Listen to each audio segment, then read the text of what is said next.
नमस्कार दोस्तों, स्वागत है आपका साक्षी की आवाज़ चैनल में। तो दोस्तों, यह कहानी का दूसरा भाग है। कहानी का पहला भाग जिसने नहीं देखा है, हमारे डिस्क्रिप्शन बॉक्स में दिए गए लिंक पर क्लिक करें।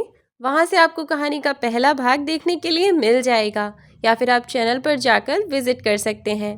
तो चलिए कहानी का दूसरा भाग शुरू करते हैं, जिस कहानी का शीर्षक है बेटी बहू ने अपने कर्मों का ढीकरा अपनी माँ के सिर फोड़ा तो माँ बाप ने भी होश ठिकाने लगा दिए। जब हॉस्पिटल आए हुए माँ बाप को जय की सास दुनिया भर की बातें सुना रही थी। जय की सास ने अपनी समधन को कहा, जब तुम्हें मेरी बेटी का ख्याल रखना चाहिए था, तब भी तुम लोगों से उसका ख्याल न रखा गया और मेरी बेटी और दामाद को अलग कर दिया। वे दुनिया भर की बातें मनोरमा जी को सुनाने लगीं और जय भी अपनी ही माँ को बातें सुनाने लगा। तो फिर उनका वहाँ रुकने का कोई फायदा ही नहीं था। एक तो गलती उन्हीं लोगों की थी, ऊपर से फिर भी अपनी माँ को जय बातें सुना रहा था। अब उन लोगों ने वहाँ कुछ भी कहना उचित नहीं समझा और वहाँ से वापस अपने घर आ गए। घर आकर वे बेचारे परेशान रहे। इधर शाम के समय अगले दिन मनोरमा जी ने खाना बनाकर विजय के हाथ अस्पताल पहुंचा दिया। तो जय ने वह खाना भी सड़क पर फेंक दिया और बोला, मुझसे और मेरी पत्नी से तुम लोगों का कोई मतलब नहीं है। आज के बाद दोबारा हमसे बातचीत करने की या मिलने जुलने की कोशिश मत करना। दफ़ा हो जाओ यहाँ से।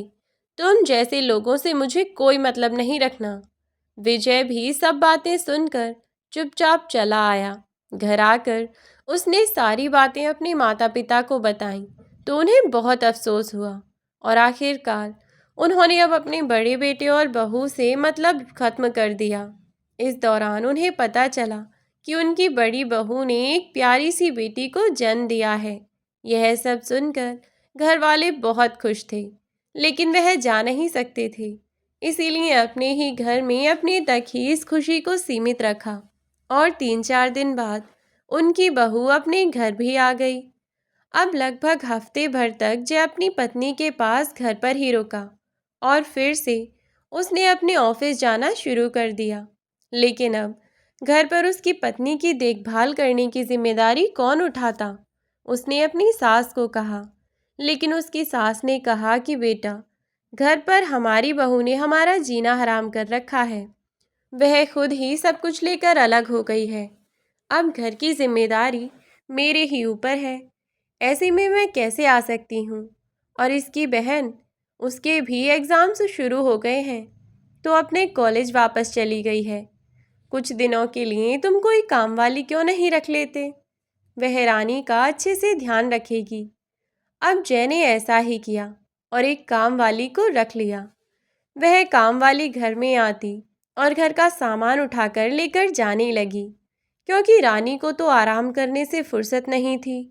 तो इसीलिए वह काम वाली खाने पीने की चीज़ हो या कहीं कोई पैसे वगैरह मिल जाएं, उन्हें उठाकर ले जाया करती। थोड़े दिन तक तो सब ठीक चलता रहा, लेकिन एक दिन जय के बॉस ने उसे एक ऑर्डर की पेमेंट रिसीव करने को कहा, क्योंकि वह पेमेंट जय ने ही रिसीव की थी। तो इसीलिए वह रात में उस पेमेंट को लेकर अपने घर पहुंचा कि कल सुबह ऑफिस जाते वक्त मैं इन पैसों को ले जाऊंगा। और उन दोनों के सोते ही वह काम वाली जय का सूटकेस लेकर रफू चक्कर हो गई। अगली सुबह उठते ही जय ने जैसे ही अलमारी देखी तो वह चौंक गया और वह रानी को उठाने लगा और बोला कि रानी, यहाँ पैसे रखे थे, वह पैसे कहाँ गए? रानी को भी कुछ पता नहीं था, तो वह क्या बताती। जय ने पूरा घर ढूंढ लिया, पर उसे पैसे कहीं ना मिले। जब उसने गौर किया तो पता चला कि नौकरानी उनके पैसे लेकर भाग गई। अब यह सब सुनकर जय को बहुत बड़ा धक्का लगा। उसका बॉस इधर उसे फ़ोन करके ऑफिस पहुंचने के लिए कहने लगा, क्योंकि उसे कहीं पेमेंट डालनी थी। लेकिन जय क्या कहता? आखिरकार जब उसके पास कोई रास्ता न रहा तो वह अपने ऑफिस पहुंचा और अपने बॉस को उसने सारी बात बता दी। लेकिन आज के ज़माने में पैसे को देखकर किसी का भी ईमान धर्म डोल सकता है।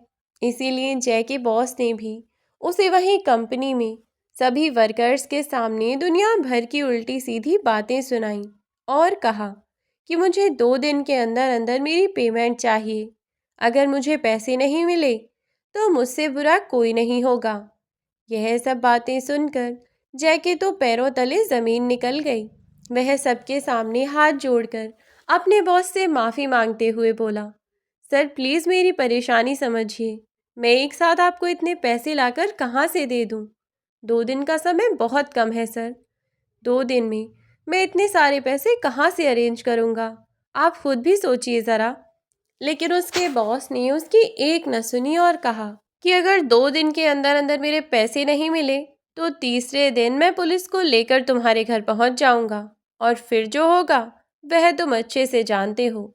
नौकरी से तो मैं तुम्हें निकालूंगा ही, साथ ही पूरी दुनिया को तुम्हारी सच्चाई बता दूंगा कि तुम किस तरह के आदमी हो। अब निकल जाओ मेरी कंपनी से, और 2 दिन बाद पैसे लेकर ही इस कंपनी के अंदर दाखिल होना, वरना। जय के बॉस ने उसे कंपनी से निकाल दिया। जय बिल्कुल टूट चुका था। समझ नहीं आ रहा था कि वह क्या करे और कैसे करे। घर पहुंचा तो घर पर उसकी पत्नी यानी कि रानी अकेली बैठी हुई थी। रानी ने जय को परेशान देखकर रानी ने उससे पूछा कि क्या हुआ, तुम परेशान कैसे हो? जय ने पहले तो उसे कुछ नहीं बताया, लेकिन चिंता के मारे जय को पूरी रात नींद न आई। इधर घर के कामों की वजह से रानी भी परेशान थी, क्योंकि एक तो उसका ऑपरेशन हुआ। ऐसे में भला वह कैसे ही कुछ कर पाती। शाम को खाना भी न बनाया। जय ने बाहर से ही खाना मंगाया। खाना पीना तो खा लिया, लेकिन जय पूरी रात इसी बारे में सोचता रहा। जय को इतना परेशान देखकर रानी ने भी उसे कई बार पूछा, तो हार कर जय ने उसे सब कुछ बता दिया कि उसके बॉस ने आज उसके साथ कैसा बर्ताव किया। यह सब सुनकर रानी भी बहुत परेशान हो गई, क्योंकि अगर ऐसे में जय की नौकरी चली जाती है तो उन दोनों का परिवार कैसे चलेगा? तो फिर जय की पूरी कंपनी में कितनी बेइज्जती हो जाएगी, वह भी बिना उसकी गलती के। और अगर घर पर पुलिस आई तो पूरे मोहल्ले में वे दोनों कितने बदनाम हो जाएंगे। यह सब सोच सोच कर रानी भी बहुत परेशान थी। फिर उसने कहा कि तुम परेशान मत हो, इतनी भी बड़ी रकम नहीं है जय, 5 लाख रुपए है ना। मैं कुछ पैसों का इंतज़ाम करने के लिए माँ से कहती हूँ और कुछ अपने दोस्तों से करवाती हूँ। अगर सब नहीं तो आधे पैसे अभी कर देना, आधे पैसों के लिए उनसे कह देना। मुझे उम्मीद है कि सर मान जाएंगे। फिलहाल तुम पता करके देखो किसी से, मैं माँ से बात करती हूँ। 1 घंटे बाद दोनों ने अपने सभी दोस्तों और जानकारों से बात की तो पता चला कि अभी तो वे कुछ भी पैसों का इंतज़ाम नहीं कर सकते, क्योंकि जय ने अपने पास जो पैसे जोड़ रखे थे वह पैसे तो अपने माँ बाप से अलग होने के बाद घर के इंटीरियर के काम करवाने में ही उसने खर्च कर दिए। बचा कुचा पैसा घर आए हुए रिश्तेदारों के लिए रोज़ तीसरे दिन चाट पकौड़े करवाने में ही खर्च हो गया, और बाकी उसकी पत्नी के ऑपरेशन में। अब तो जब पूरी तरह से जय खाली था और उसके हालात को देखते हुए कंपनी के किसी भी जानकार ने उसे एक पैसा न दिया, और सभी दोस्तों ने भी हाथ खड़े कर दिए। इधर रानी ने अपनी माँ से बात की और कुछ दोस्तों से भी पूछा तो सबने मना कर दिया। माँ ने भी यह कहकर बात टाल दी कि बेटा अभी तेरी बहन की फीस जमा करवाई है, अभी हमारे पास पैसों का जुगाड़ नहीं होगा। तो जय ने रानी को कहा कि रानी, तुम्हारा भाई, उसने अभी अभी कुछ दिनों पहले ही अपना खेत बेचा था ना, और वह खेत तो लगभग तुम्हारी ज़मीन 70 से 80 लाख की बिकी होगी। तो रानी बोली कि हाँ, बल्कि वह तो 70-80 नहीं, पूरे 90 लाख की बिकी थी। तो उसकी आंखों में चमक आ गई और जय बोला, रानी, क्यों ना हम तुम्हारे भाई से बात करके देखें, क्या पता वह तुम्हारी मदद कर दे। अगर वह हमें कुछ टाइम के लिए पैसे उधार दे दे तो हम बाद में लौटा देंगे। दोनों ने बड़ी उम्मीद से उसके पास फ़ोन किया, लेकिन वहाँ से भी निराशा ही हाथ लगी। रानी के भाई ने उसे साफ मना कर दिया, कहा कि मेरे पास बांटने के लिए खैरात नहीं है जो मैं दुनिया में बांटता फिरूं। रानी को इन सब बातों से बहुत अफसोस हुआ, और अब वे दोनों बहुत ज़्यादा परेशान थे कि क्या करें और कैसे करें। विजय का एक दोस्त, जो कि जय की दोस्त का भाई था, जय ने जब उससे पैसे मांगे थे तो उस दोस्त के थ्रू यह बात विजय को पता चल गई और विजय ने यह बात अपने घर पर बता दी। विजय के पिताजी राकेश जी को जब यह पता चला तो उन्होंने सोचा कि ऐसे समय में जब उनके बेटे के पास कुछ नहीं है और उसे मदद की ज़रूरत है तो ऐसे में माँ बाप को ही सबसे आगे आना होगा। अगर माँ बाप ही हाथ खींच लेंगे तो कौन और मदद करेगा। बस यही सोचकर राकेश जी ने पूरा दिन इधर उधर घूम घूम कर पैसों का जुगाड़ किया। उधर जय और रानी दोनों की ही सांसें अटकी हुई थीं क्योंकि बार बार बॉस फ़ोन करके उन्हें धमकी दे रहा था कि अगर कल सुबह तक पैसे लेकर ऑफिस नहीं पहुँचे तो मैं तुम्हारे घर पुलिस लेकर पहुँच जाऊँगा। जय और रानी इस वक्त बहुत बड़ी मुसीबत से जूझ रहे थे और उनके पास इसका कोई हल भी नहीं था। ऐसे ही आज का पूरा दिन बीत गया और जय और रानी के हाथ पैर कांप रहे थे। वह बस प्रार्थना कर रही थी कि कहीं से कोई चमत्कार हो जाए, कैसे भी करके उन्हें पैसे मिल जाएं कहीं से। उन्होंने अपनी नौकरानी को ढूंढने की बहुत कोशिश की लेकिन वह उन्हें कहीं नहीं मिली। रात के 11 बजे किसी ने जय के घर का दरवाज़ा खटखटाया। जय ने डोर लॉक से झांक कर देखा तो बाहर राकेश जी खड़े हुए थे। उन्हें देखकर जय ने दरवाज़ा खोला तो बोला, पापा इस समय आप यहाँ, सब ठीक तो है ना? तो राकेश जी बोले, हाँ सब ठीक है, बस तुम्हें कुछ देने के लिए आया था। तब जय बोला, क्यों, क्या देने आए थे पापा इतनी रात में? तब राकेश जी ने एक पैकेट जय के हाथ में थमा दिया। जय ने पैकेट खोलकर देखा तो उसमें पैसे थे। राकेश जी ने अपने बेटे की ओर देखा और कहा, जितने तुम्हें चाहिए उतने पैसे इसमें हैं, जाओ जाकर अपनी इज्जत और अपना मान बचा लो। इतना कहकर राकेश जी बाहर ही सीढ़ी से उतर गए। तो जय बोला, पापा अंदर चलिए ना, आप बाहर क्यों खड़े हैं? तो राकेश जी हाथ जोड़ते हुए बोले, नहीं बेटा, मुझे तुमसे कुछ नहीं चाहिए, न तुम्हारी इज्जत न तुम्हारा मान सम्मान। जितना तुमने दिया उतना काफ़ी है। तुम्हारी इतनी बातें सुनने के बाद भी अगर मैं तुम्हारे घर का पानी भी पी लूं तो वह भी मेरे लिए जहर समान है। तो मैं अंदर कैसे आ सकता हूँ? चलता हूँ अपने घर। इतना कहकर राकेश जी वहाँ से वापस लौट गए और अपने घर आ गए। जय पैसे के उस पैकेट को और जाते हुए अपने पिता को देखता रह गया। एक नज़र पैकेट की ओर देखता और एक नज़र अपने बुजुर्ग पिता को वापस जाते हुए, जिन्होंने उसके घर के अंदर कदम तक न रखा। यह सब देखकर जय को बहुत अफसोस हुआ और उसे अपनी गलती का एहसास होने लगा। वह बातें जो वह अपने पिता से कह कर आया था कि मेरी बदौलत ही तुम लोगों का घर चल रहा है, मैं नहीं रहूँगा तो भूखे मर जाओगे। यह सब बातें जय के दिमाग में घूमने लगीं कि क्या वास्तव में वही अपने माँ बाप को पाल रहा था या अभी तक भी उसके माँ बाप ही उसको पाल रहे थे। क्योंकि जब उस पर मुसीबत आकर पड़ी तो एक मुसीबत में ही वह ढेर हो गया। जहाँ उसके माता पिता ने हर मुसीबत से लड़कर उसे इतना बड़ा किया और आज भी उनके साथ खड़े हैं। जय उस पैकेट को लेकर अंदर आ गया और रानी के सामने रख दिया। यह सब देखकर रानी भी चौंक गई और बोली, कौन था और कौन तुम्हें यह पैकेट देकर गया आधी रात में यूं अचानक? तो जय अपनी आंखों की नमी को छुपाते हुए बोलने की कोशिश कर रहा था, लेकिन जब वह बोला तो उसके आंसू छलक पड़े।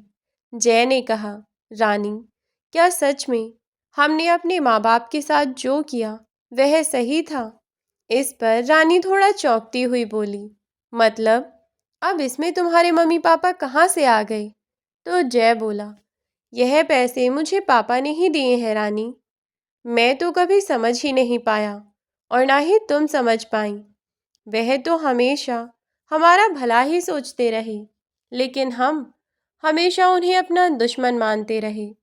आज मुझे अपने आप पर बहुत शर्म आ रही है। ऐसा लग रहा है जैसे मैंने सचमुच बहुत बड़ा गुनाह कर दिया और शुरू से हम दोनों गलतियां ही करते आ रहे हैं।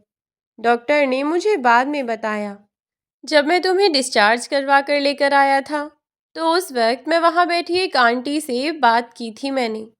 तो उन्होंने मुझे बताया था कि ऐसे में माँ जो तुम्हें इतने दिनों से कहती रहती थी, वास्तव में वही सब सही था। ना तो मैंने कभी माँ की बात मानी और ना ही तुमने। तुम्हें शुरू से ऐसा लगता है जैसे मेरी माँ बस तुमसे काम करवाना चाहती हैं, जबकि उन्होंने तो तुम्हें अपनी बेटी की तरह रखा। वह तुमसे पार्क तक घूमने जाने के लिए इसीलिए नहीं कहती थी कि उन्हें तुम घर में बैठी बुरी लगती थी, बल्कि वह तुम्हारी सेहत के लिए ठीक था और तुम पूरे दिन भर बिस्तर पर पड़े रहकर आराम करना चाहती थी। और उस आराम का ही नतीजा रहा कि हमारी यह प्यारी सी गुड़िया इस दुनिया में इतनी मुसीबत के बाद आई। तुम्हारा इतना बड़ा ऑपरेशन हो गया, तुम दोनों मर मर कर बचे। मैं ही जानता हूँ कि उस वक्त मुझ पर क्या बीत रही थी, लेकिन मैं इतना बेवकूफ़ था कि तब भी समझ नहीं पाया। जब तुम अस्पताल में थी तब भी मैंने अपने माँ बाप को जलील करके अस्पताल से भगा दिया। और फिर भी हम दोनों के इतना सब करने के बाद भी मेरी माँ ने अगले ही दिन मेरे भाई के हाथों खाना बनाकर भिजवाया था, लेकिन मैंने बीच सड़क पर वह खाना दे मारा और अपने भाई को भी वहाँ से भगा दिया। मैंने तो कभी अपने माँ बाप के प्यार को समझा ही नहीं और ना ही कभी तुम समझ पाई। और आज जब मैं इतनी बड़ी मुसीबत में हूँ तो मैंने तो उनसे जिक्र भी नहीं किया, लेकिन फिर भी देखो, भगवान की तरह आकर मेरी सब मुसीबत को एक पल में दूर कर दिया। मैंने तो उनसे मदद भी नहीं मांगी थी रानी, फिर भी वह चले आए। तुम्हें एहसास नहीं होता इस बात का कि हमने उनसे दूर होकर कितनी बड़ी गलती की है? मेरे घर में तुम्हें मेरी माँ ने कभी भी ऐसा महसूस करवाया कि तुम उनकी बहू हो और इसीलिए वह तुम्हारे साथ अलग व्यवहार करती हैं और नीलू के साथ अलग व्यवहार करती हैं? इस पर रानी कुछ न बोली, नजरें नीची करके बस ना में गर्दन हिला दी। तो जय बोला, इसीलिए क्योंकि माँ ने कभी ऐसा किया ही नहीं। माँ तो नीलू को और तुम्हें, बल्कि विजय को और मुझे, हम सबको एक समान ही समझती थी। सुबह जब वह हमारे लिए नाश्ता बनाती तो तुम्हारे लिए भी बनाती और लंच बनाकर पैक रखती। कभी उन्होंने तुमसे यह नहीं कहा कि तुम इस घर की बहू हो, सुबह जल्दी उठो, खाना पीना बनाओ या घर के काम करो। उन्होंने कभी तुम्हें किसी काम के लिए फोर्स नहीं किया, लेकिन फिर भी तुम्हें हमेशा ही उनसे परेशानी रही। मेरे घर वालों के प्रति शुरू से मेरे मन में कोई ख़ास लगाव तो था ही नहीं, लेकिन शादी के बाद थोड़ी सी चिंगारी क्या लगी, तुमने उसमें और हवा दे दी और मेरे घर वालों से मुझे बिल्कुल अलग कर दिया। और इतना ही बेवकूफ़ मैं था कि आंखें खोलकर कभी कुछ देख ना पाया। जो तुमने कहा बस वही सच मान लिया, जैसे तुम कहती रहीं वैसे ही समझता रहा। यह नहीं सोचा कि वे तुम्हारे साथ जब कभी कुछ गलत नहीं करती मेरे सामने तो मेरे पीछे क्यों करते होंगे। उन्होंने आज तक जब तुम्हें कभी सुबह जल्दी उठने को नहीं कहा तो वह क्यों तुम्हें बहाने से उठाती। उन्होंने तो केवल तुम्हारी सेहत के लिए तुम्हें जल्दी उठने को कहा था। माँ तुम्हें समझाती थी ना कि बेटा, हाथ पैर चलते रहने चाहिए, थोड़े बहुत हाथ पांव चलाती रहा करो, पार्क तक घूमने चली जाया करो। लेकिन तब तो तुम्हें वह दुश्मन दिख रही थी। लेकिन मैंने उन आंटी से पूछा तो उन्होंने मुझे बताया कि इसी वजह से तुम्हारा ऑपरेशन हुआ, जिसकी वजह से आज तुम्हारा शरीर बिल्कुल बेकार हो गया है। और अगर तुमने उस वक्त माँ की बात सुन ली होती तो आज तुम इस हाल में न होती। लेकिन फिर भी उस वक्त क्योंकि मुझे कुछ पता नहीं था तो इसीलिए अस्पताल में तुम्हें देखने आए हुए मेरे माँ बाप को भी मैंने वहाँ से जलील करके भगाया। लेकिन इतना सब करने के बाद भी उन्होंने अगले दिन मेरे छोटे भाई के हाथों मेरे लिए खाना भेजा और उन्होंने इतना कुछ किया, लेकिन मैं बेवकूफ़ वह खाना तक उठाकर सड़क पर फेंक दिया। मैंने अपने आप को उनसे इतना दूर कर लिया मेरे इतना सब करने के बाद भी आज जब मुझ पर मुसीबत आकर पड़ी तो सबसे पहले वह आकर खड़े हो गए। उन्होंने मुझे सबसे पहले संभाला, जबकि मैंने तो उनसे मदद तक नहीं मांगी थी। लेकिन भगवान की तरह जैसे उन्हें सब पता चल गया मेरी मुसीबत के बारे में, और बस वह दौड़े चले आए मेरी मदद करने के लिए। यह सब कहता कहता वह रोए जा रहा था कि मुझसे बहुत बड़ी गलती हो गई। मैं अपने माँ बाप को समझ नहीं पाया, कितना बेवकूफ़ हूँ मैं। रोते हुए जय को देखकर रानी ने उसे समझाया कि जय, सचमुच हमसे बहुत बड़ी गलती हो गई जो हम उन्हें समझ नहीं पाए, लेकिन हर गलती को सुधारने का कोई ना कोई रास्ता होता है ना, इसका भी होगा। तुम बस रो मत। जैसे तैसे उसने जय को चुप करवाया और अगली ही सुबह जय दिन निकले ही अपने ऑफिस पहुंचा और अपने बॉस को पेमेंट दे आया। साथ ही वह नौकरी भी छोड़ आया। उसने अपने बॉस को कहा कि आपको मुझ पर ज़रा विश्वास नहीं है। मैं इतने समय से आपके यहाँ पर काम कर रहा हूँ। इतने दिनों से काम करने के बावजूद आपको अपने एम्प्लॉयज़ पर ज़रा भी विश्वास नहीं है। आपने उस दिन मुझे लेबर के सभी लोगों के सामने इतनी भली बुरी बातें सुनाई। ऐसी कंपनी में मैं और नहीं रह सकता। यह कहकर उसने वह नौकरी छोड़ दी और अपने घर आया। घर आते ही उसने रानी को कहा कि रानी उठो, हमें अपने घर चलना है। एक हाथ में अपनी बच्ची को लेकर रानी को सहारे से थामते हुए धीरे धीरे जय उसे अपने घर लेकर पहुंचा। जैसे ही उसने दरवाज़ा खटखटाया तो नीलू ने दरवाज़ा खोला। दरवाज़ा खोलते ही नीलू चौंक गई और अपनी माँ को आवाज़ लगाई। मनोरमा जी ने जैसे ही बेटे और बहू को दरवाजे पर देखा तो खुशी से फूली न समाई और आरती का थाल लेकर आ गईं और उनकी आरती उतारने लगीं। इतनी सब बेकार हरकतों के बाद भी माँ बाप का इतना प्यार देखकर जय की आंखें फिर से भर आईं और वह रोते हुए अपने माता पिता के आगे हाथ जोड़कर उनसे माफ़ी मांगने लगा। मुझे माफ़ कर दो माँ पापा, हमने आपके साथ बहुत गलत किया है। हम आपको कभी समझ ही नहीं पाए। आपने हमेशा हमारा भला सोचा और हम हमेशा आपको गलत समझते रहे। माफ़ कर दीजिए माँ। एक माँ के दिल ने भी अपने बच्चों को माफ़ कर दिया। मनोरमा जी और राकेश जी ने उन दोनों के सिर पर हाथ रख दिया और उन्हें माफ़ कर दिया। मनोरमा जी ने रोती हुई रानी को गले से लगा लिया और चुप कराया। अपनी पोती का उन्होंने घर में बहुत अच्छे से स्वागत किया और अपनी बहू को ले जाकर खाट पर लिटा दिया। अब घर में फिर से खुशियाँ वापस लौट आई थीं। किसी के मन में कोई द्वेष भावना नहीं थी। सब एक दूसरे के साथ बहुत प्यार से खुशी खुशी रहने लगे। और अब जय के साथ साथ रानी ने भी नौकरी छोड़ दी। जय को तो दूसरी जगह नौकरी मिल गई, लेकिन रानी ने अब दूसरी जगह नौकरी नहीं की, क्योंकि उसकी सास की उम्र भी इतनी कम नहीं थी और इधर उसकी बच्ची भी छोटी थी। इसीलिए वह अपनी सास के साथ घर के कामों में हाथ बटाने लगी और सब लोग खुशी खुशी फिर से एक साथ रहने लगे। तो दोस्तों, यह थी कहानी आपको कैसी लगी हमें कमेंट बॉक्स में कमेंट करके ज़रूर बताएं।